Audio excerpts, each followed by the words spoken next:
I know today the guest what we have, they're all very, very serious people because we strongly believe only person who reads are the leaders actually. The reader can be a leader. Am I correct? Notwithstanding, very warm welcome to all the viewers who are watching this program live from all our channels, live on YouTube, Facebook, Twitter, LinkedIn, also on our live webcast. But those who are also listening to the radio, MMA radio, keep doing that because you are the one who encourages to bring the best for you.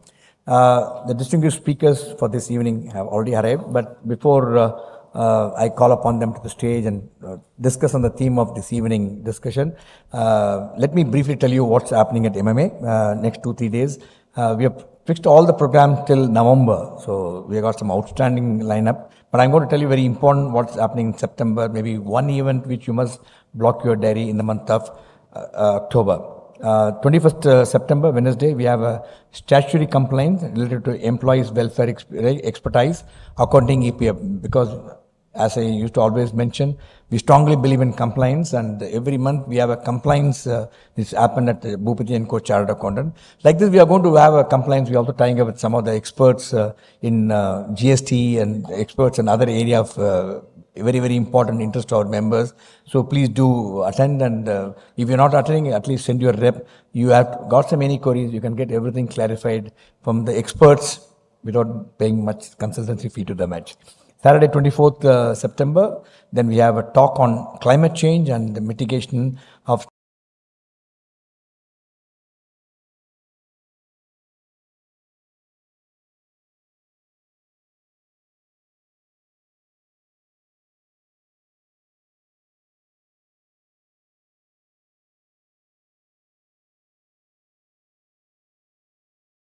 in different locations in the neighborhood.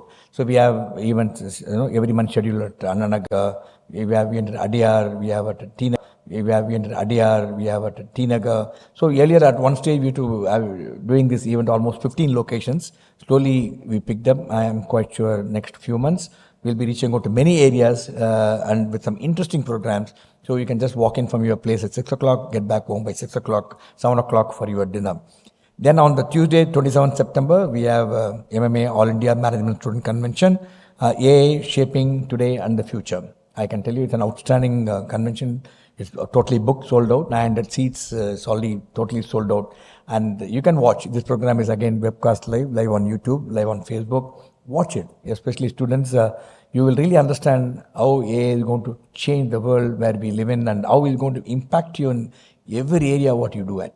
And we are, this time, the interesting part of this convention is while we have some outstanding speakers, in addition to each speaker speaking, you will also do a demonstration of what he has spoken, how he's done. For example, we are getting a person to speak on the importance of drone, that he will demonstrate how the drone is going to be functioning and taking over. Similarly, there is a film producer who is coming, who is used extensively AI. He's going to show us how the production and some of the shots what has been taken with AI. In the field of medicine, we're going to show how the artificial intelligence is playing very important role in the medicine. And every speaker whom we are requested to speak, they are going to show demo. So in a 1 hour session, only 15 minutes the speaker will speak, 45 minutes he'll be showing a demo. So we want to make it interesting so that not only we're showing the demo, at the end of the convention, at 5 o'clock in the evening, we have set up a stall so that you can go and experience yourself like virtual reality.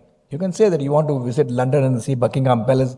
You put on the thing, what he'll give you, wear it, and you can visit any part of the world. You can visit any factories, and we want to really show you and experience, put that experience. That is what we want to do this convention. Do come and don't miss the Chanakya, the mastermind. Competition is happening in the evening at 4 or 3 o'clock, where we give 1 lakh prize money to the winner. One student gets 1 lakh. We already got 2,000 plus nominations. We're shortlisting to 10 people on the finalists. Do come and attend. It's very, very interesting. You'll be really proud to know how smart are our youngsters. The future of India is really safe. I can tell you because we deal with large number of management students. We are indeed proud and privileged to deal with them. Then on Thursday, 29th, we have a seminar on, again an interesting subject, Tamil Nadu, water future and disaster management. We have 2 very senior officers. Thirupugar is former IAS officer. He is also former Secretary of Government of Tamil Nadu, and also Janakarajan is President of South India Consortium of, I think he's an authority on water. He's the one who advises Tamil Nadu government. He will be talking to us on 29th of September at MMA. All the event, what I said is all physical event, in-person event, but you can watch them live. Only one event I will tell about what's happening in the month of October. Please block your diary on 22nd of October. The Chinnikishan Innovation Award, this time it's happening in person at IIT Research Park. Usually it's been online for the last 2 years. We have been doing it live on the national television. This year it will be happening live at IIT Research Park. In addition, this will also be going to be telecast on the national television, CNN, IBN. So our reach is now national MMA, and you must go and see some outstanding innovators will be recognized. And because innovation, one which propels the growth, if we have to achieve all the GDPs, what we are dreaming, we need to have a lot of startups and innovators. So this is what is happening in brief. What the next few days, you will get a mail very soon from MMA regarding the events in October and November. Coming to today, the Read and Grow. This is a very pet subject, pet event of MMA, because we all look forward to this event, because every month we strongly believe that you have to be a great leader, you have to be a great reader. I'm 100%, I personally experienced this. I've seen, I interact with some of the best mind, not only in armed forces, even the corporate world. Each one of them are voracious readers, and each one of them get up early morning, and they get up early morning. You get up early morning itself, 2-3 hours you save. Imagine in a week, 14 hours, in a month, how many? You would have added a couple of weeks to your kitty in terms of your productivity. So, a lot of people, I know, a lot of youngsters watching this program, listen to the speakers. Each one of them are outstanding gem, actually. They will be sharing their insights on the subject, and interesting books. Every month we do that. And the book what we have chosen is again very, very interesting, because the team which runs this initiative at MMA, they do a lot of research, pick up the book, which are very interesting, best-selling book, and which will be of interest to all the common man as well as the management professionals. The theme what is chosen for discussion this evening is an easy and proven way to build good habits and break bad ones. And ladies and gentlemen, put your hand together to welcome the distinguished panelists for this evening, Mr. Babu Krishnamoorthy, and we have Mr. Dayanand and Mr. ISAK Nazar. May I request distinguished speakers to take their place on the dais.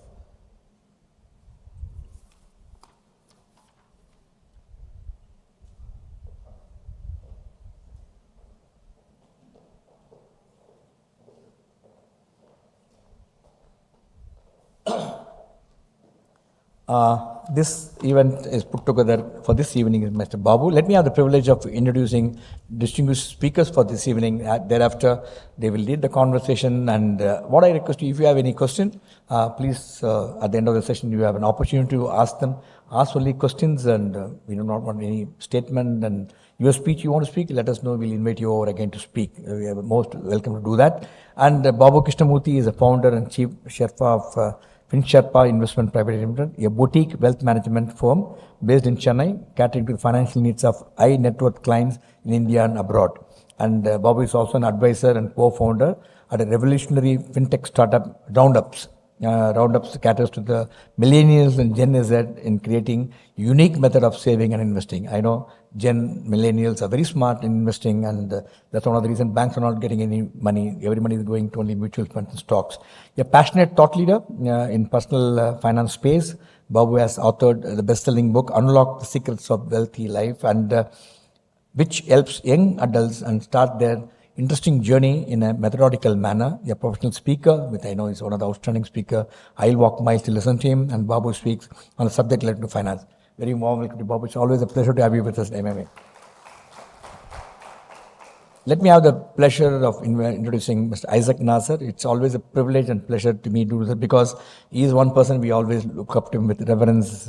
I don't want to, you can judge his age, you can judge his experience. He's so passionate, and every time I see him in MMA, I really get enlightened to see that how I can emulate him to be the portion of what he is. ISAK Nazar is a promoter and founder of brand Manna. I know how many of you are using Manna Foods, and is currently engaged in advising and mentoring young entrepreneurs with interest in health foods, new age restaurants, FMCG, etc.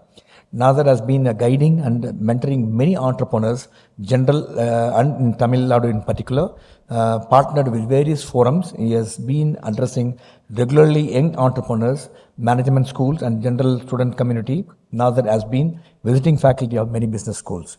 Mr. Nazar is a senior Rotarian and Freemason. He served as the district governor of Rotary International District 3230, covering northern district of Tamil Nadu. Very, very warm welcome to ISAK. It's a big pleasure. Because I just was telling him before coming, Nazar an example to know that in the management or any professional man, it is not how much you know, it is matters whom you know actually. He is one example, you know who is who in Chennai. Let me have the privilege of introducing another distinguished panelist for this evening, Mr. Dayanand. Dayanand is a former managing director of Ricket Venkisar. He is also Ricket and Coleman earlier, and a seasoned professional in the fast-moving consumer goods, FMCG, domain. Dayanand has over 28 of leadership experience working at Ricket and Coleman, Glasgow, Smith Klein Beecham is called. Many of them think the name is so complicated, they used to call it Artlist Company. Very straight and simple, and one of the finest companies. I had the privilege of interacting with them, and also you work at Unilever. If you work in this company, and you are the best at. And he was also managing director of Ricket West Africa business, where he has transformed the business into high double-digit growth entity amidst a volatile environment. Prior to this, he was also managing director of GSK CH West Africa and the chairman managing director of GSK CH in Sri Lanka. With rich experience in multiple categories like nutrition, home care, personal care and oral care and OTC drugs, he has built world-class brands in highly competitive environment, anchoring growth on consumer insights and end-to-end supply chain effectiveness. With strong belief in diversity, he has led across many functional talent and built high-performance team across diverse culture. Because today's managers, what is really looking forward is high-performance manager. Ladies and gentlemen, a big round of our really, really high-profile panelists. And over to you, Babu. We are all looking forward to a great evening. Over to you. Thank you, Group Captain. Always a pleasure listening to Group Captain. The amount of energy that Group Captain brings to the table, I think it's important. We'll try and kind of imbibe your habits in some form. Thank you so much once again for giving us this opportunity of being here this evening and sharing our perspectives on the atomic habits. But I just want to kind of pause a minute and talk about Read and Grow and the initiative that's been going on for well over a year now, and Ram Prasad and Sangeeta and me have been taking turns in running this. And one of the objectives of this Read and Grow has been twofold actually. One is to encourage people to take up books and read, because as Group Captain mentioned in his talk, that it's only through reading that we can kind of, readers become leaders, so to say. So your thought can really expand, your mind really expands only by imbibing more and more new thoughts, and that comes out of reading. But the other part is just not reading, but it's getting the insights of two very experienced professionals. Now, Atomic Habits today is going to come out of Dayanand and Mr. Nazar's perspectives, and both of these individuals have very, very rich experience. And when these ideas pass through that mind and comes out, believe me, you get an even more enriched output, and which I think is what we would like to present. And with that, I just want to kind of get started. I'm just going to give a quick brief on Atomic Habits and James Clear, and what was his motivation in terms of writing. James Clear is basically an American author, speaker now of this book. But he started his journey, and one of the reasons of writing this is that he was basically a sports person, and he is a baseball player. And very early on, he suffered a very grievous injury very early on in his life. And not only did he find a way to recover from that, but he really kind of moved up to the top of the American Baseball Association in that sense. So the tips and tools that he used to kind of gravitate himself from the bottommost point where he was after the injury to where he was at the head is part of his learnings, has been imbibed in this book. And so that's something about James. Of course, like any other great American thought leader, James has now created academies for Atomic Habits and kind of really grown that piece. I think there's a lot for us to learn is that you take a concept, you write a book, you create a university, and you create a whole ecosystem around it, and that they do beautifully. The Americans market and package stuff so very well. There's a lot of learnings there as well. Coming back to this specific book, why we chose Jim Rohn, the speaker and thought leader, inspirational person, said, motivation is what gets you started. Habit is what keeps you going. So very important, you know, everything we do as entrepreneurs or everything that we do starts with an inspiration, starts with a motivation. We are motivated to do, you know, typical example, on 1st January, we all want to lose weight, right? So great. We enroll in a gym, we cut out, we take a pledge that we will not eat rich calorie foods, blah, blah, blah. But 3 days, 4 days, 5 days down, the motivation kind of goes off, and somewhere you go back to your old habit of what you were doing, right? And every aspect of life, this is just a small example, but every aspect of life is filled with examples of all of us coming back to the habits that we are used to. But if you ever want to grow, if you want to move to the next orbit of growth, extremely important to give up on some of the bad ones and imbibe some of the good ones. And that's where I think Atomic Habits is a great book to imbibe, especially for younger people. I think it gives you a beautiful template of how you can go and how you can do stuff in a manner in which you can quite easily transgress and move into better habits. And the author talks about, if you're able to change, become 1% better over 1 month, and over a 60-month period, you're 60% a better person than you were. So it's a fantastic journey in book. And I think it's a wonderful, there have been massive takeaways that I have used on reading this book, but I'm going to pause here because I'm not the superstar. I have 2 superstars on my either side. I'm going to pick their mind out, and I'm going to go straight over to the food giant on my left, Mr. Nazar. He has been a great inspiration for me. We know each other from Rotary, and Mr. Nazar is a great Rotarian and a great businessman as well.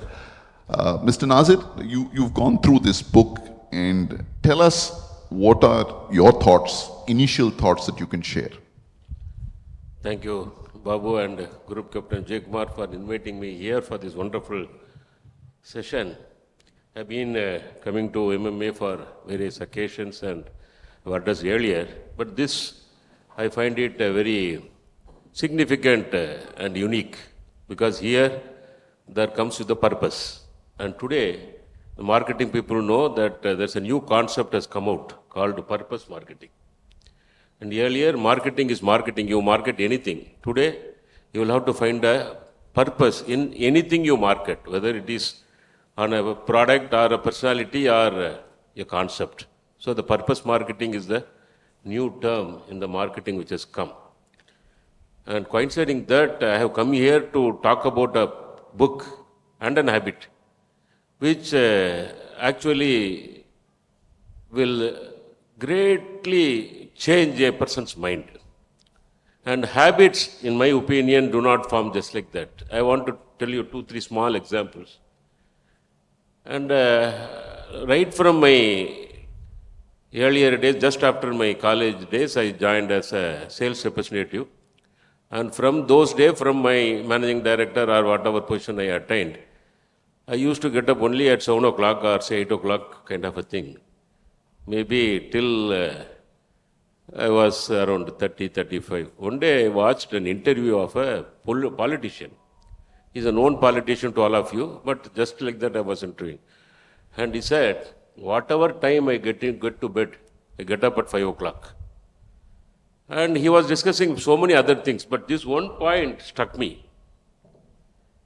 A politician's life starts at 6 o'clock in the evening and ends at 12 o'clock in the night. Obviously, because they do all this talking, connecting, everything. And a politician can get up at 5 o'clock. And why not a businessman like me or a business person like me? And you won't believe, till today, unless I have any kind of emergency kind of a thing, I get up at 5:30 in the morning. And this kind of experience you get not only from interviews, from books, hundreds of examples I can tell you. Particularly coming to this book with from James Clear, simple psychology, he says, small habit and scalable results. That's what he says in the whole book. He talks about it. A small effort and continuously put that effort, kind of a thing, and you will end up in a big result or a big success. Maybe after 3 months, after 3 years, after 30 years. But keep doing it if it is a good habit formed. That's number one. Number two, why he has named is atomic habits. Atom is the smallest particle with the greatest power. That's what Hiroshima and Nagasaki says to date. And after that, no atomic bomb has been, the world has been fortunate. But these two bombs are enough to tell us what the power of atomic. So, a small thing, a small effect in your mind can give you huge benefits for generations or even for your many, many years. And you have to tie it up, those habits. And a simple effort which has been continuously put again and again and again and again, it will become a culture of the company. If I lead a 50-member team in my organization, or my factory manager leads a 200-member team in this organization, if my factory manager has certain kind of habits, coming sharp at 8, the whole factory will function at 8. And the initiative has to come from the leader. Only the factory manager has to start, or a managing director has to start. And that kind of a thing, small things. It's not a big, as I told, initially I told Mr. Babu that out of all many books, I read at least one book a week. And this is forced on me and I read it. And but I can tell you that this has given me a lot of awakening on how a small effect can create a little thing. One small example, I will close it till Babu comes again to me. When we wanted to, I had a great career, corporate career, but something was telling me that I should be an entrepreneur. Pharmaceutical has been my background. I've been selling medicines. I switched over to overhead conductors, underground cables, and HDP oven sacks, PP oven sacks, kind of a thing. I switched over to a business, totally engineering business. But the pharmaceutical thing was going on in my mind. I wanted to have a pharmaceutical company because the marketing of which only I know. But I had a small group of friends. We used to meet once in a month, kind of a thing. A wife of a friend is a food technocrat, leading food technocrat. And we have been discussing all our ambitions, kind of a thing. When I told that the name was fixed, the area was fixed, amount of investment was fixed, amount of loans to be received was fixed, everything was fixed, kind of a thing. But she made a difference. She said, you're getting into a competitive area. Why don't you think of a futuristic proposal of getting into food, that to health food, that to traditional food, that to natural food, which you will be a category creator. You will not be one among 100. You will be the one, and others will follow you. But it's a tough job. It's a tough call, tough ask. I gave it a thought. Exactly 60 days after that, I gave it a thought daily. I thought of it. I studied about it. I went and met people on that kind of a thing. And finally, we launched brand Manna. Not that alone. And she said again, if you want to get into this food business, health food business kind of a thing, you should equip yourself.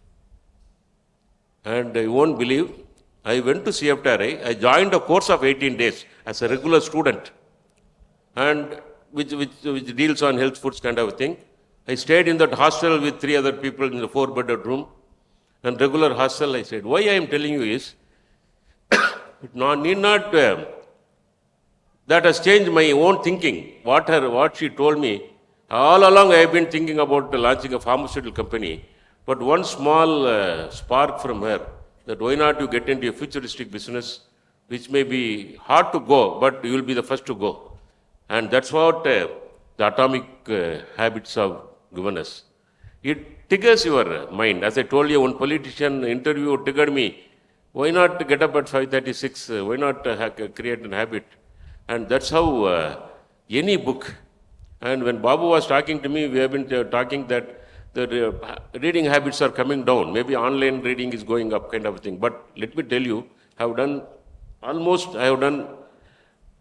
a kind of an analysis. I travel a lot of places. And this reading habits is coming back and will come back for good. And I'm telling you, nothing like reading a physical book. And I have done online reading. I used to read in the mobile, in the tablet, everything, but nothing like booking, because the whole book, we can make it in 5 lines. The whole book, I read it, the whole book, and I just made 5 lines. And the whole book contains 5 lines. This opportunity I will get only when I read it physically. I can stop, I can restart that kind of a thing.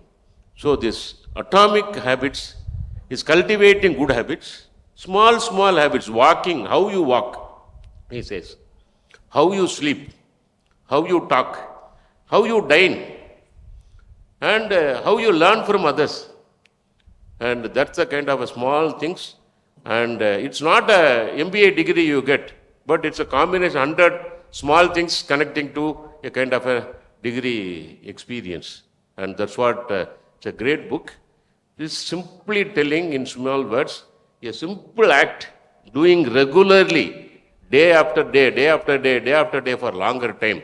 If it is a good habit, it will give you huge, big results. That's what this book is all about. I recommend it. Thank you. Thank you, sir. Thank you. Yes, Dayanand. I'm sure with all your rich experience, especially global, when you read this book, it must have resonated in some part of your mind. Oh yeah, sure. Give us your initial thoughts on the book. Thanks, and first of all to MMA and Group Captain, thank you for having me here. Really appreciate it. And to you, of course, Babu, you pulled me into it, and delighted to be here. Okay. Just before I take my 5 minutes, how long do I have? 5 minutes, okay. I can't ask this question online, but at least to the audience here, how many of you have already read this book? Okay, 1. Okay, so, because if everybody puts a hands up, I know that I can't lie, I can't fool around, so you'll call me out. Anyway, the first point, Mr. Nazar was saying that they launched this brand Mannar, right? I consume it, we have consumed it. When was that? 98, 2000? The reason I know the date is I spent 23 years working for GlaxoSmithKline, people who make Horlicks and Sensodyne, Crocin, Eno. So in 2000, when it was launched, I was still in Chennai as area sales manager. In 2004, I was back here as regional manager. We took them very seriously. I don't know if you know it. They were just 4 or 6 years old. 2 points. One, a hallmark of a good company is it never takes any competitor for granted, however small it is. So that's why I respect GSK, because they just said, watch this brand. And it was available only in Tamil Nadu at that time. They were expanding. So we took them seriously, but we also started respecting them because they somehow found that there was a big bunch of people who don't want this processed drink in a bottle. They want something closer to nature, and they cracked it. Anyway, just to go back to this, from this side, we have a lot of respect for the brand and the proposition that you created. So that was fantastic. Now, he was saying, about this book, when I first saw Atomic Habit, when he said, habit is a very humble, small word. And when you read Atomic Habit, suddenly the stature gets raised so much, I got intrigued, look, what is this atomic habit? And when you start reading this, the first chapter is full of the accident the author had. He almost died. The fact that this book was being written meant something changed. And I was wondering, what is this connection between his serious accident? Today he's a money spinner, author, speaker, and there's habits in between. So that intrigued me, or it egged me to read on. The way I would connect it to what I've experienced is, I completely agree with what Mr. Nazar was saying. Small steps, consistently done, gives you a habit. Good or bad, I'll come to it. I'll just narrate 2 stories. One, 2002, I was in Bombay working for GlaxoSmithKline. I was regional manager in West. I used to handle canteen stores department. the chat you were having. Every evening at 5:30, Bombay was new to me, I've never lived there, but it is one city one has to live and work at least for 2-3 years. It just transforms the person. So every evening at 5:30, there used to be a vendor who will come, he'll bring vada pav. For someone who has forever lived in South, never gone beyond Chennai, vada pav was it's something new. So I had vada pav at 5:30 because my team used to say, look, boss, let's eat something. So just one vada pav a day, practiced 1 year, you get addicted. So I developed this habit of eating vada pav at 5:30, good or bad habit, I don't know, that habit just developed. And after that, come 6 o'clock, I just wait for that vendor. If he doesn't come, there is a pang inside you, look, I've not had vada pav today. So one vada pav a day, it still builds you a habit. Of course, I'll tell you how I broke that habit later. So I agree, those small steps can really make a difference. Babu was saying that possibly the Westerners are quite good at, you take a small thing, do a framework, give it insights, connect it to psychology, give you next steps for, 4 different versions and suddenly you have a book. They're good at it. He has given some insights on what you can do. That's interesting. I think you should read that. One of the things he says is, if you really want to break or make a strong habit, he says, there is a model by which there is identity in the center, your identity, my identity in the center. There is a set of process around it, and then there is a set of outcomes around it. So he says, a lot of times we start with the outcome. Hey, look, I want to lose 15 kgs. That's outcome. So he says, no, don't start there. He says, start at who you want to be. I want to be a fit, healthy, agile, energetic person who can play with my kids for the next 25 years, whatever it is. That's your identity. He says, if you can crack the identity, the process will follow, and if you focus on the process, the result is guaranteed. Now, I experienced this, I didn't know this model in 2016, but I experienced it, and after I read the book, I realized, oh, this seems to be a model. I could have also written a book, but I was late. 2016, I had a knee injury, extremely bad knee injury. I tore my ACL, the doctor said cycling, jogging, even climbing the stairs, football, tennis, everything is gone. Gymming, everything is gone. So you can walk. Now he said the only thing open for you is swimming. And when I was 20, 25, 30 years old, I swore that I'll never put my big toe in a swimming pool ever in my life. Because I wasn't comfortable with water, just not comfortable with water. So 2 years back, at 52, I actually learned swimming. For most of you here who know swimming, you'll say, look, it's a big deal. But for someone who can't put an index finger into a swimming pool, to go to the deep end and swim, I feel like I've done the thing of my life. Now, I didn't know it, but I said, look, I don't have any other choice to exercise. I still want to be fit, strong, and agile. That's where I started. Then, like Mr. Nazar said, one stroke at a time, it took me 1.5 years. I just had to stick on because I had no other exercise to do. But finally, I cracked it. I'm not saying pompously, but it still gives me, say, look, you have done something in life, you can actually speak, on a mic. So the point is, at that point, I didn't know this identity, process, outcome. I just felt, look, this is what I want to be, so let's move on. So just to summarize and close, a lot of you today, I'm sure you are already practicing either a model, a framework, I don't know, whatever the book says, but we just don't know it is so. But when you read it, you get to connect it back to real life. That's what gives you conviction. Whether I'm 17 or 54 like me, I am right now, you can actually do a habit or change a habit. And I guess all living things being creatures of habit, if you can get the best out of habits, nothing like it.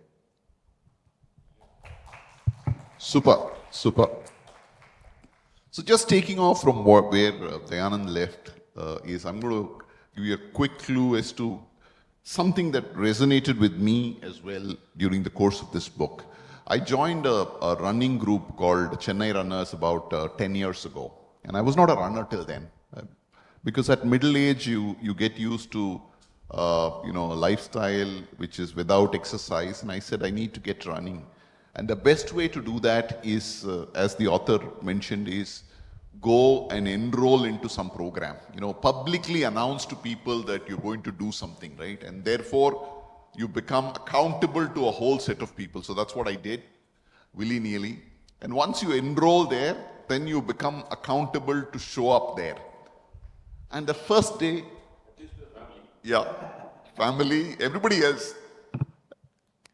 And the first day, I met a senior and I said, I want to run 10K first time. And I asked him, what's the most difficult part of the exercise? And he looked at me funnily and he said, the most difficult thing for a runner is the distance between his bed and the shoe stand. And I'm not kidding you, I have kept thinking about that for the longest time, because he said, if you can conquer that distance every morning at 5 o'clock, believe me, you will be a great runner, right?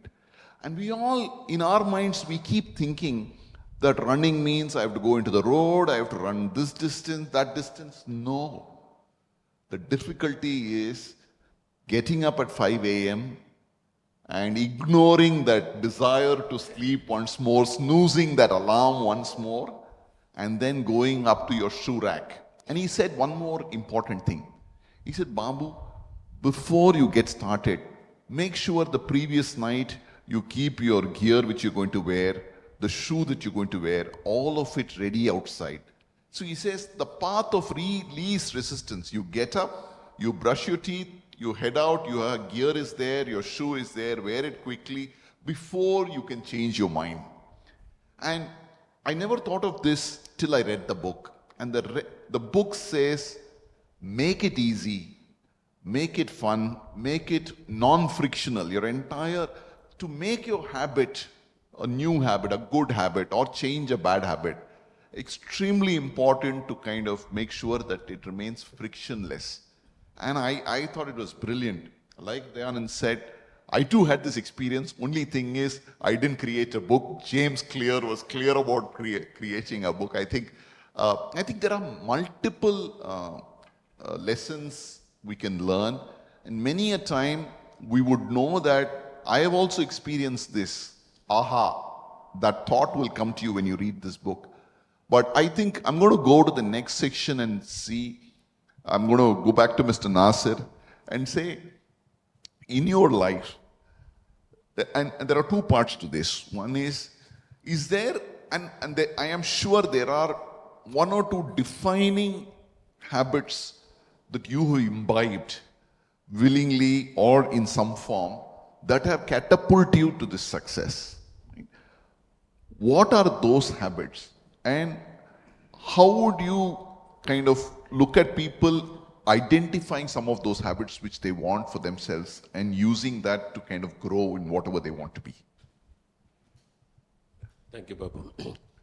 Before I get into answering Mr. Babu's specific question, I want to add you certain basics about this book, what actually it evolves into. See, for everything you need a platform. Maybe this is a 200-seater auditorium. If there are 300 people, 100 people have to stay out. They cannot sit inside.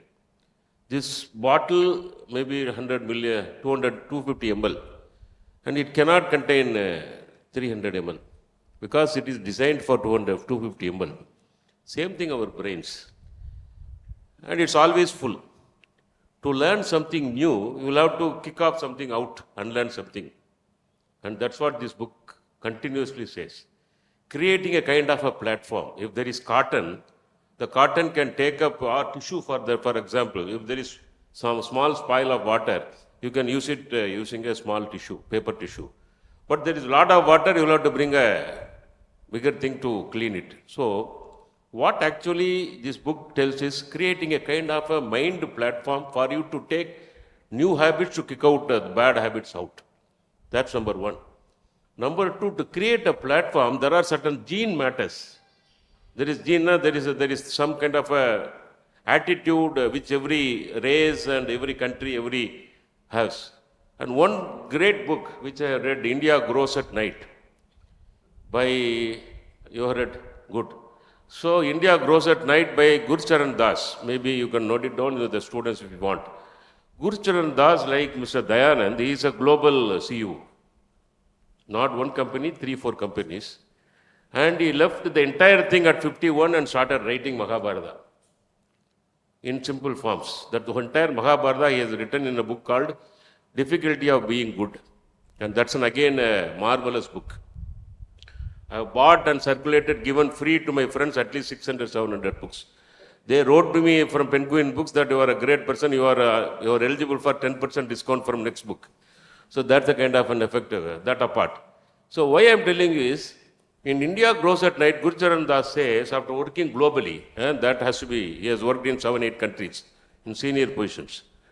He says, Indians, particularly South Indians, more particularly Tamilians and Gujaratis and Punjabis, in this book is written. They have certain kind of a platform already inside. Entrepreneurial platform. If there are 100 people all around in India, that's a different result. If there are 100 Gujaratis, different result. I leave it to you because I don't want to get into that. If there are 100 Tamil origin people, that's a different. Because he says, these 3 sects in India, which have been for centuries together, have been doing business. They are already have that kind of a genes. So the platform is ready. And we'll have to do, like Babu said, we'll have to do small, good habits, good decision, so that it becomes a habit to us. And there is a platform to receive it. Because that's what Gurcharan Das says. Yeah, an entrepreneurial platform is already created with these people, not that others do not have. In comparison, he says. So, any book for that matter, unless you have an inclination, any cotton, unless there is a space for the water, any bottle, unless there is a space, it doesn't go inside. So, what is important for all of us to understand that reading, not just reading, leading with lot of passion, anything listening with lot of passion greatly helps. And in my life, as he said, I have gone through hundreds of challenges. Any first generation entrepreneur would go through.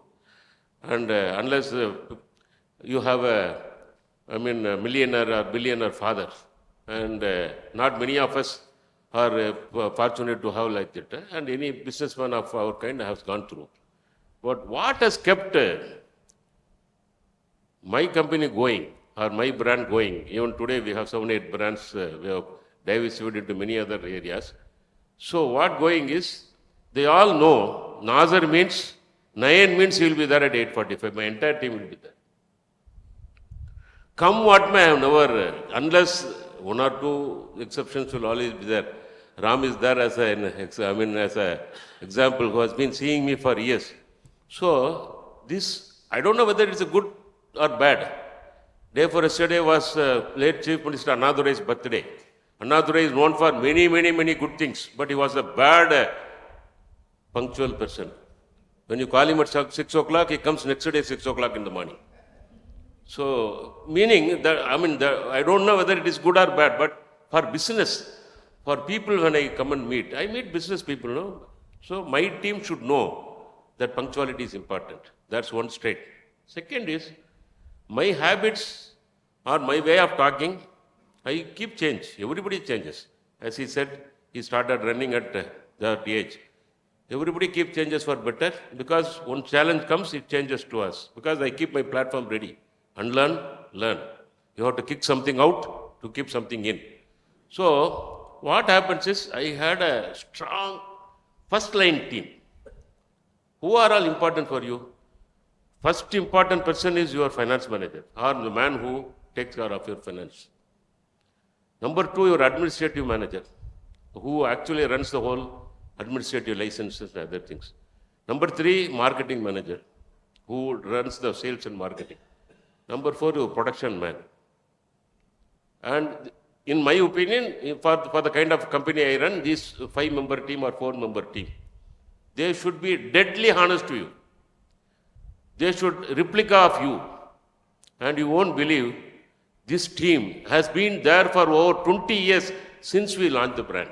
I was able to hold them by sheer my attitude and my behavior. Then I realized there's something in me which keep my team going. Not that they were not called by others, not that they did not know the websites of Naukri and other, they also know.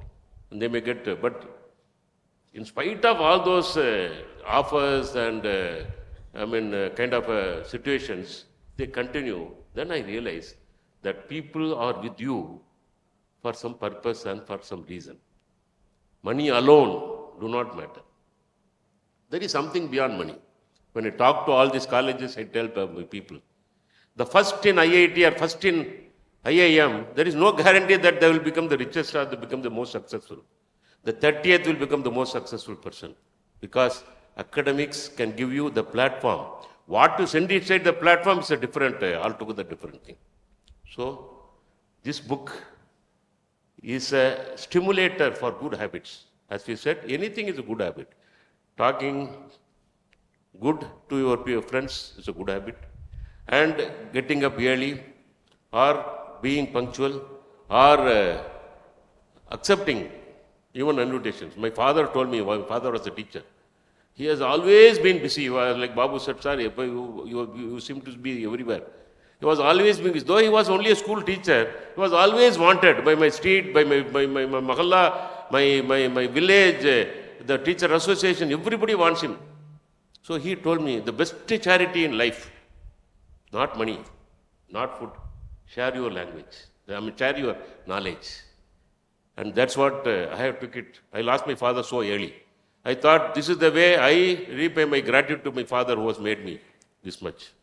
And this is what we should, this my team knows. My team, the immediate team knows. He goes outside with a purpose. He comes inside with a purpose. When I have less time, you act better. Believe me when I say that. You sit for a 3-hour movie, what the movie gives you is much little. Then you sit for a small documentary of 15 minutes. The entire 15 minutes will be registered here. So what is important for you through this book? One is cultivating good habits and practicing it.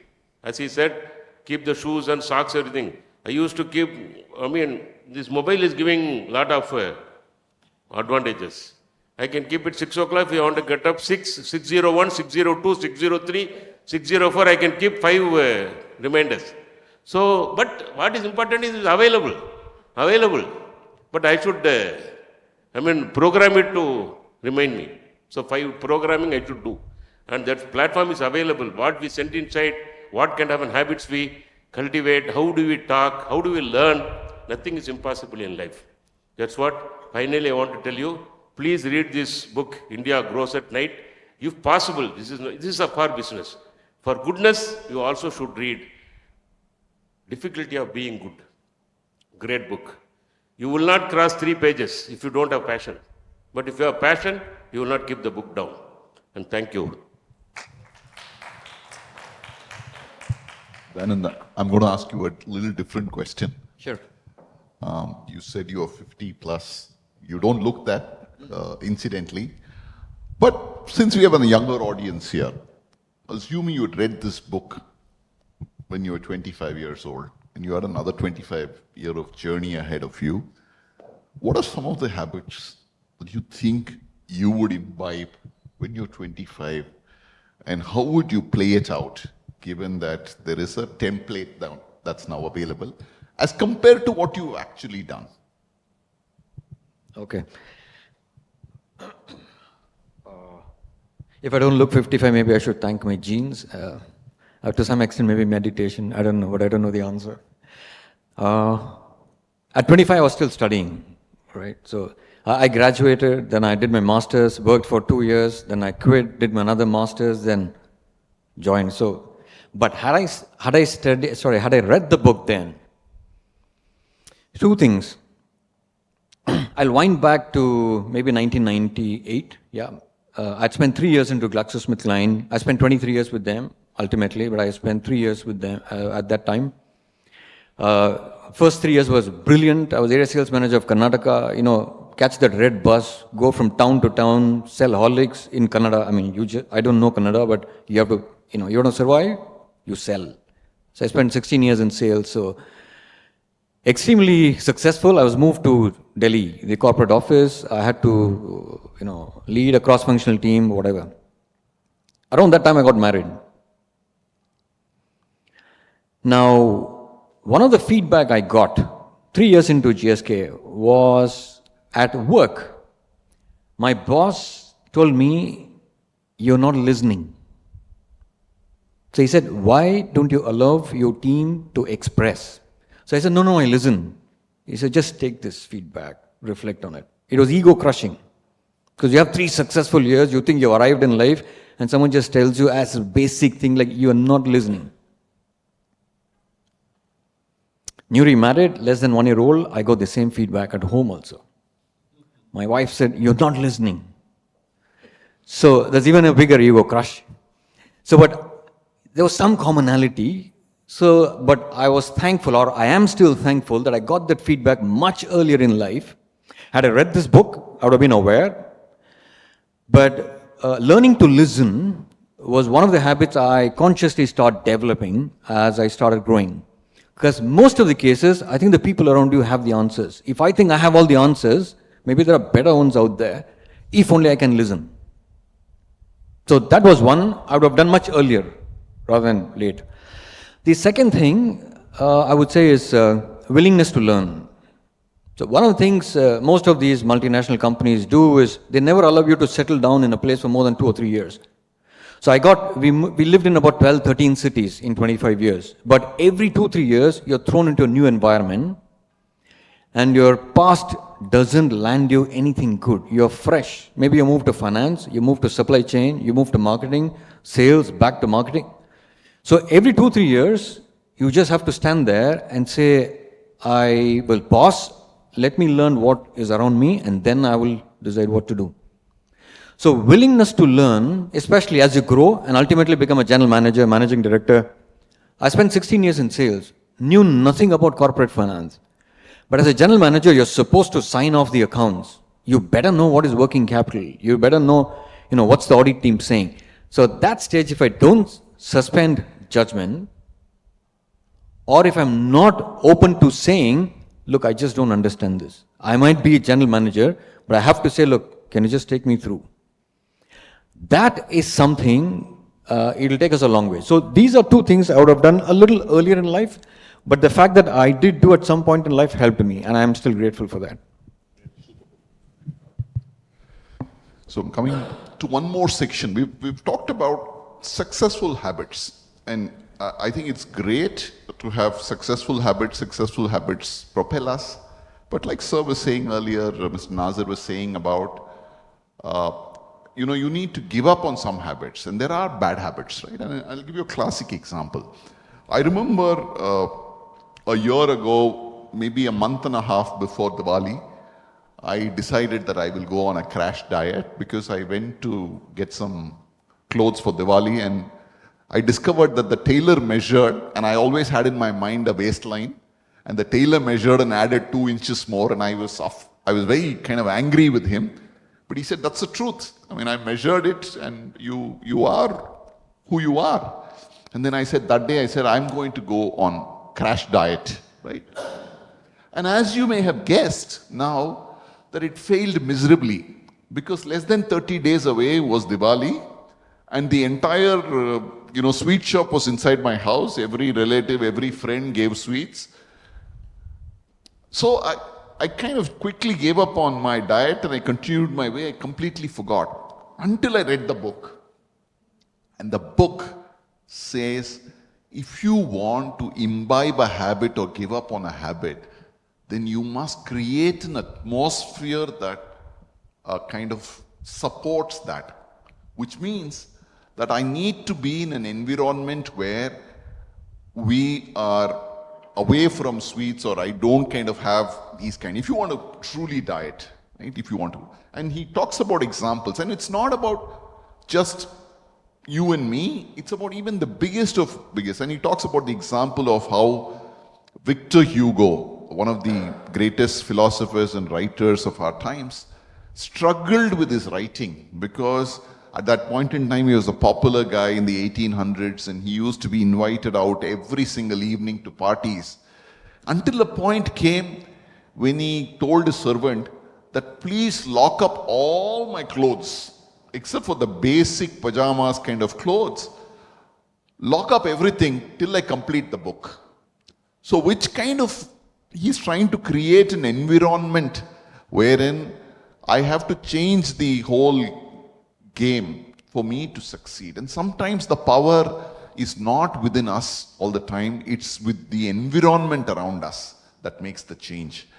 Now, my question to Dayanand is that have you encountered cases where you had failings or difficulty in imbibing because either the environment or some of them didn't kind of support some of these? Yeah, I'll just go back to my vada pav example.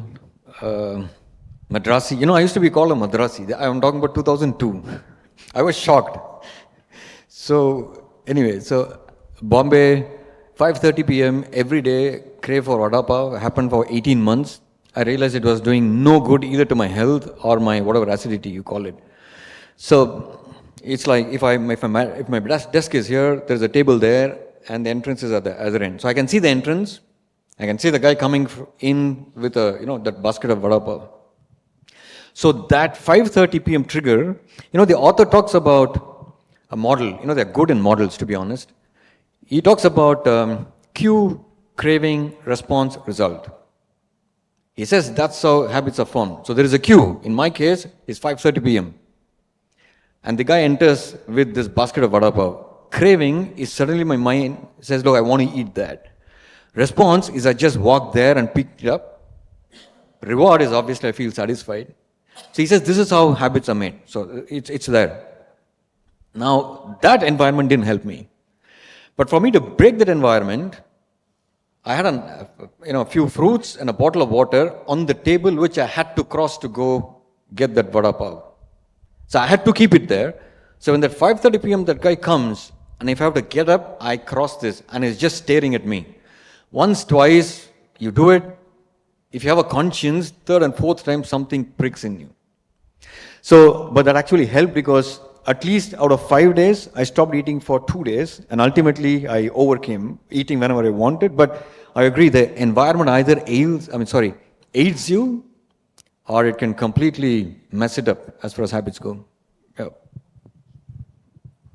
Sir, in your experience, any difficulty you faced in any habit and changing any habit and something that you kind of, like me, weren't able to imbibe the way you thought because of some factor? Many things. See, basically I knew only marketing before getting into the business. So obviously I did not know the other things like Mr. Dayanand said, that once you get into an elevated position, you need to know more things. And suddenly I was made in charge of a business which was running multiple crores. From a kind of a medical field, I entered into a business field.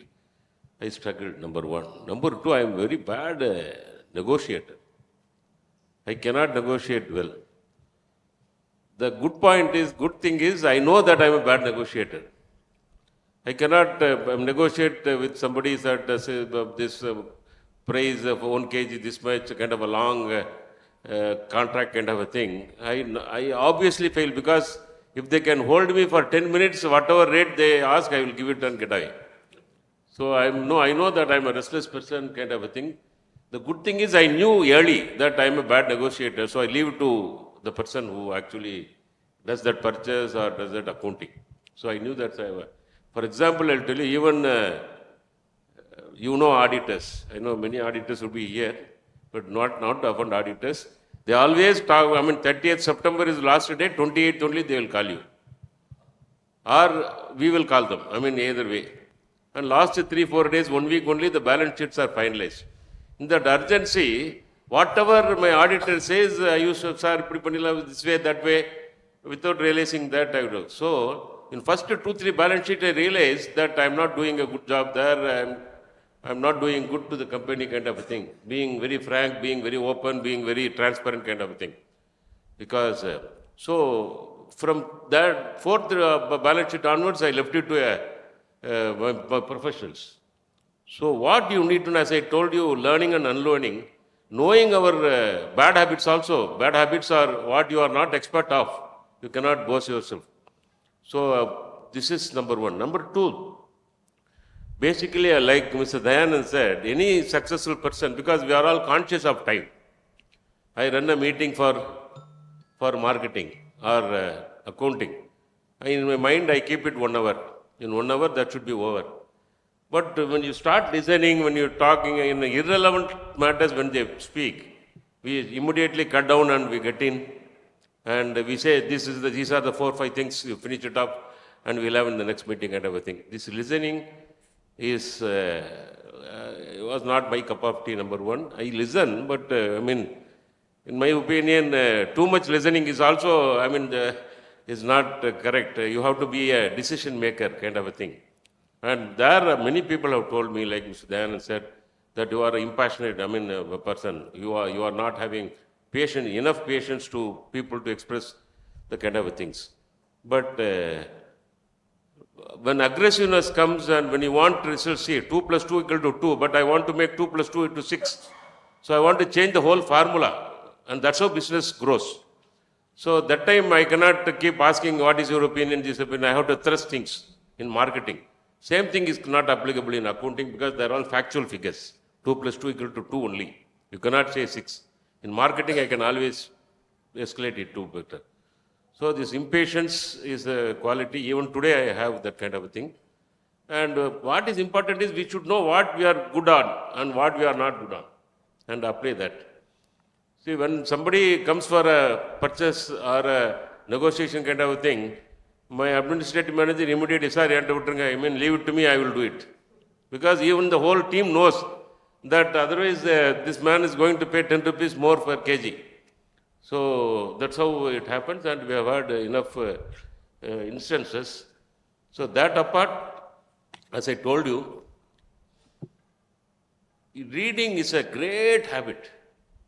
You ask any successful person, you need not be a Dr. APJ Abdul Kalam to tell you that things can change when you read. You ask any successful person who reads. Something you should read. In everything you get a message. You need not go into this Atomic Habits or the books which are bestsellers kind of a thing. In everything. And what is worrying me as a voracious reader, and even the newspapers are not read today. And supplements are read more than the main newspaper. And to some extent, the newspapers have to be blamed because they write all the crap, the first, second page, third page, fourth page, all politics and other things which are not relevant to the younger age today. So all young messages go into supplements. So that I request. And what I say, I am a Tamil medium student. I studied in Tamil medium. Only in I belong to 11 + 1 into that kind of a PUC. Was the last batch of PUC. When I came to Chennai, I can tell you that I was not. But newspaper reading gave me the kind of language which if you feel that I'm okay in that kind of newspaper reading gives you lot of information. And that unlearns by itself, automatic. That makes you unlearn, learn. Because when you read something with passion, regularly, with intention, that I want to know a lot of new things. I need to learn certain things. I need to read this newspaper. And that automatically that unlearns and makes you learn. And that habit for young people, I can tell you. And reading also triggers. While you read itself, it will not stand in that. Mind will go to the many other, connect to your business, connect to your family, connect to your friends. And the mind is a great, you can't, it's a great organ. And we think that we are reading. While we read, it will connect to your brand, it will connect to your business, it will connect to your sister, it will connect to your uncle, It will connect your friend, it will connect your young, your school. So many things it will do. Multiple activities will happen while reading. But you should read it with passion, with an intention to make a change in our behavior. Because after all, I want to close it. I hope this is the thing. I want to close it with another book, which I have recently read, Die Empty. Die Empty. That author, it's a big book. The author says, don't keep anything here before you die, give it to others. Whatever I have, it is for my children. Without saying it goes. Whatever I write, that goes with the knowledge. But whatever I have learned out of my 30 years, 40 years, 50 years, 60 years experience from my childhood to whatever I am today, I will have to transfer it to 150 people. Transfer it, make this empty, otherwise you will be a burden to the ground. So if you want to really die empty, you will have to keep putting something, no? Otherwise it will be empty. So you will have to learn and transfer and become empty. I want all of us to learn many, many things, and when we die empty. Thank you. Thank you so much, sir. Very, very inspiring thoughts. The last question I'm going to ask of Dayanand. I'm not going to leave you so early, Dayanand. We all are inspired. We have inspirations in our mind of people who we follow consciously and unconsciously in whatever way. I just want to understand who are your inspirations and what are those habits those people follow and what inspires you about them.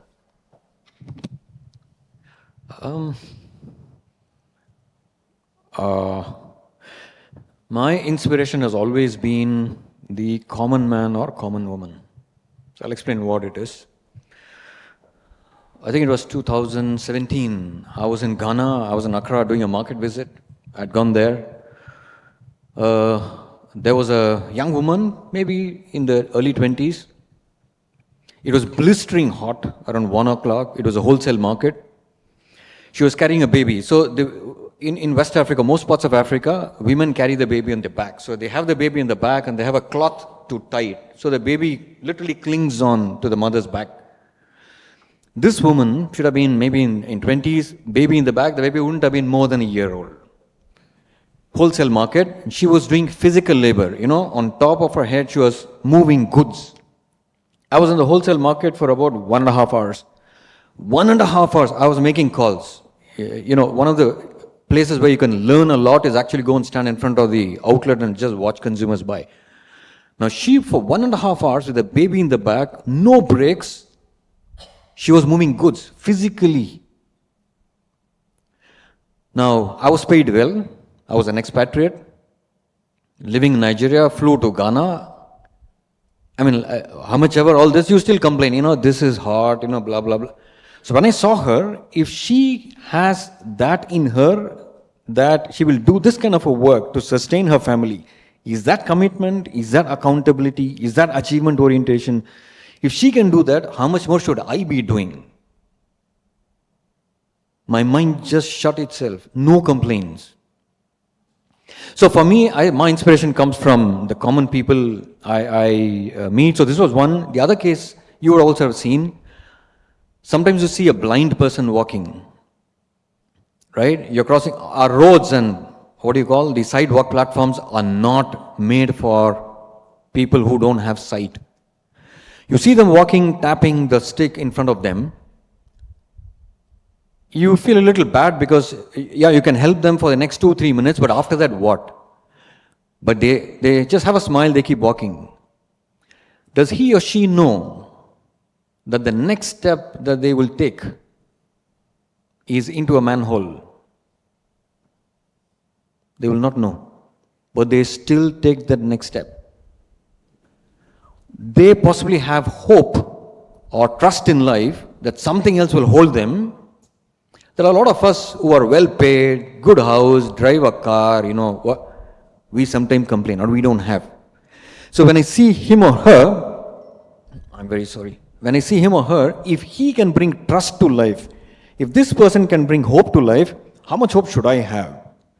So just to close this, for me, inspiration comes from every other person I meet. I think there is so much around that there's no dearth for us to have a pretty fulfilling life. Absolutely brilliant, brilliant. Captain, we have some questions, audience questions open for guys, youngsters. Thank you so much, sir. More than 470 people are watching online. We got a couple of questions. I will share it with you.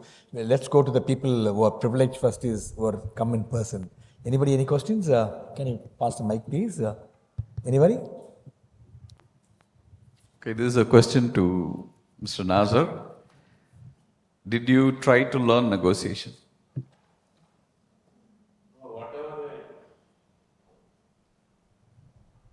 I tried, but I knew that that comes in some kind of a talent you require. I knew that it is impossible for me to do that, so I shifted to my next man. I developed somebody who could do negotiate, and I had him with him, and I never.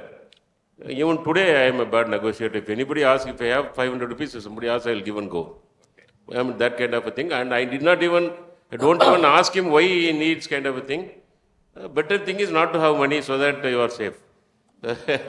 I mean, just for joking. So, it is not it's not an easy thing to understand. That's a talent by itself. It's not that good. Speaking is a talent.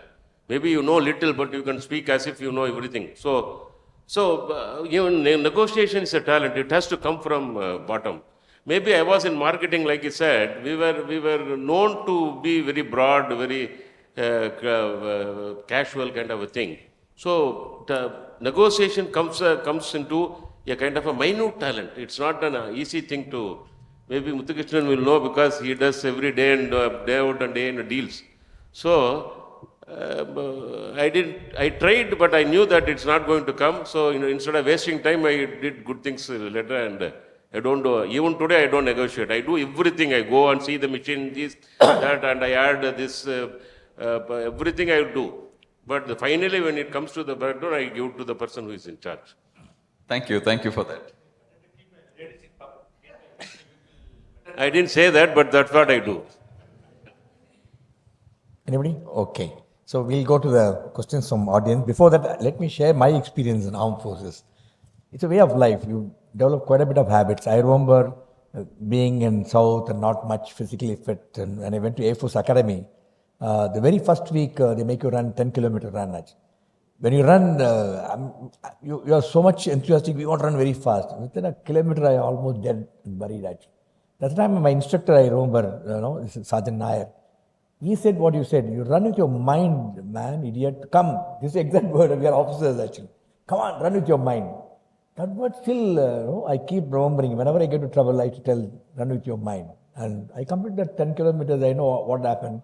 And afterwards, many a time. And I also remember the para jumping out. All our thing happened early morning, 4:30. We buy, whether you like it or not, you have to get up at 4:30 in armed forces because we are flying. So when I was a para commander course, I went to Agra. Agra temperature to be 2 or 3. You have to get up at 4 o'clock and go for the first sortie. And you become a habit actually. And I remember when you had to jump out of the aircraft, you're fighting against nature. You have to clock the strip stream. And I see the instructor, they'll kick you from the back and you go. Second time only you enjoy that actually. The first time is the fear, subsequently become a habit. Here's a question on similar line which has come from Mr. Pattai from Chennai, sir. He says, many a times you don't do something good because you think, what will the people think? How do you set your mind rightly? Do what you think is good for you and don't worry about what the people think. In your experience, have you? This is another stigma every successful person carries. Pure stigma. Living for the society, or living for the family, immediate family, or living for your friends. What my friend will think, what my neighbor will think, and what the society will think. So all along you have been going on a Mercedes. Suddenly you come down to a Innova and you decide your brand of the car for the society. And where you will have the wedding of your daughter or son, that and all will be decided by the society, not by you. This is the greatest stigma. Wherever I go, whether I address 20 people or 2,000 people, I used to tell, we have to get out of this stigma. The moment you start living for others, the moment you start living for the opinion of your society, of the society, you are finished. 9 out of 10 will fail because that is not your cup of tea. You can afford a Santro, you can afford a Maruti 800, you should only use that. What matters? Even today, whenever I go on a day trip, in the morning I go, in the evening I come in the airport, I go on the metro, train and metro come. Even my driver says, Ilasa na vanda. Kind of a thing. So many people, my friends, who are my walking friends, when I go with the bag on the road at 7 o'clock, 6 o'clock in the morning to metro, Inaya, you go by. So you don't live for, I'm not trying to boast myself, but I'm trying to say, the moment you live for the society or for the thing, and one thing I won't remember what Mrs. Gandhi said, as you climb up, people, you are in the spotlight, many people can see you. In the planes, nobody can see you. As you are, he is there on the podium, all of you can see you. I am on the podium, you can see me. When I come down, not many people. So number of people see me when I climb up or more. So if you want to live for everybody, it is difficult to do it. And you are setting a bad precedence, bad example for your family, your society, your friends. And live what it is. And nothing wrong. And he thinks bad about me, it has no matter to me. And MMA doesn't call me again, doesn't matter to me. I speak from my heart. I speak. We'll call you always. Dayanand, I think you have worked in the corporate.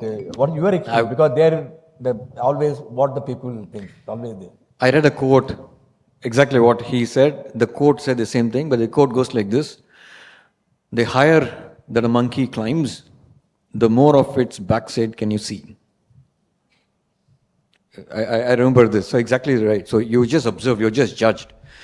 But this book, The Atomic Habits, he talks about a framework which I mentioned a little earlier, which is identity, process, habits. As Mr. Nazar rightly said, if you're very clear on the identity, who am I, what do I want to be, I think everything else falls in place. The problem is, if that is not clear, I think we just get pulled outside. In fact, once a person retires, what happens to the title, the job, the car, I don't know, all the paraphernalia, they're all crutches. But if I'm dependent on them so much, I think I'm going to be highly dissatisfied. So I completely resonate with what Mr. Nazar says. Yeah, if inside you're very clear, outside also absolutely clear. Excellent. Just to kind of finish off quickly, we have, like Mr. Dayanand said a little earlier, we have examples right around us.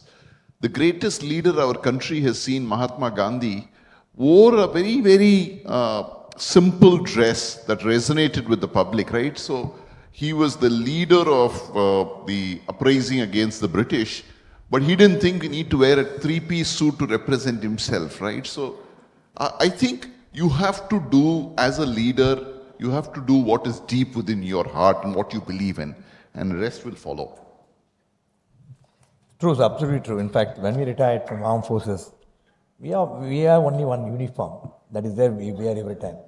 When I retire, we have to find what shirt to wear, what we have to buy everything. No, so you are totally thinking. So one last question for the evening, and is it true that you pick up habits by watching your boss or somebody who is closely working with you, and you start emulating them because you want to really follow them? Many a time you pick up the bad habits because of that. How do you avoid such a pitfalls in your lives?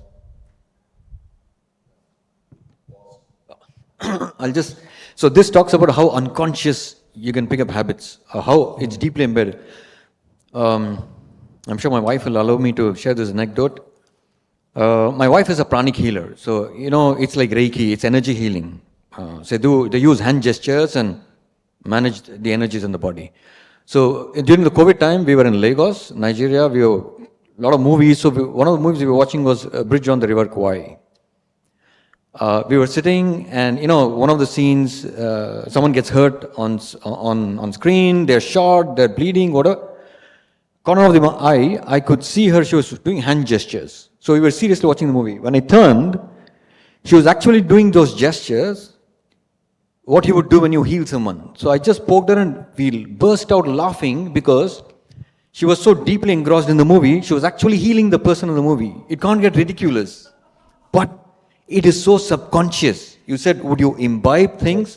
If it's embedded, it just surfaces. So I think the secret would be awareness. But if I'm really aware, then I can choose what to imbibe and what to reject. But I think that choice is with us. Very, very important, sir. You also said, mention about your boss said, many of us are not good listeners, and I know my boss told me to actually, because to be a great reader, one thing is you must be a great listener. This I 100% agree with you. I've seen many corporate leaders whom I closely work with. They're all brilliant readers and great listeners actually. When I tell them, stop, no, I'm still listening. Go ahead, they'll tell. So actually, because students who are watching this program, very, very important for you, because most of you really say, what will my friends think? Never bother what your friends think. Pick up a book, and what do you think is your passion, you must follow that. Ladies and gentlemen, a big round of applause to the distinguished panelists for this evening. I know each one of us must have gone much wiser this evening, and you would have learned. I know some of you who have invested your time this evening, I'm sure you'll be much wiser and much smarter than many of your colleagues who are enjoying vada pav wherever they are actually. Now, let me have the pleasure. You can join us as a part of our team.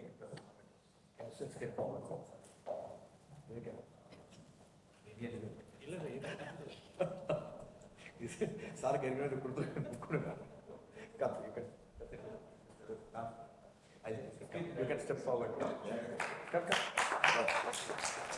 Babu, you can step forward. Come. Okay. Yes. Thank you very much. Thank you.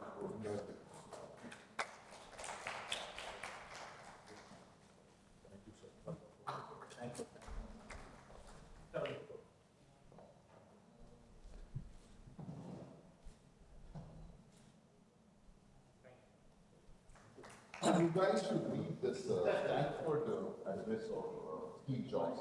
Yes. On the same. Thank you, ladies and gentlemen. Bye-bye and good night till we meet again. Get back home safely. Good night.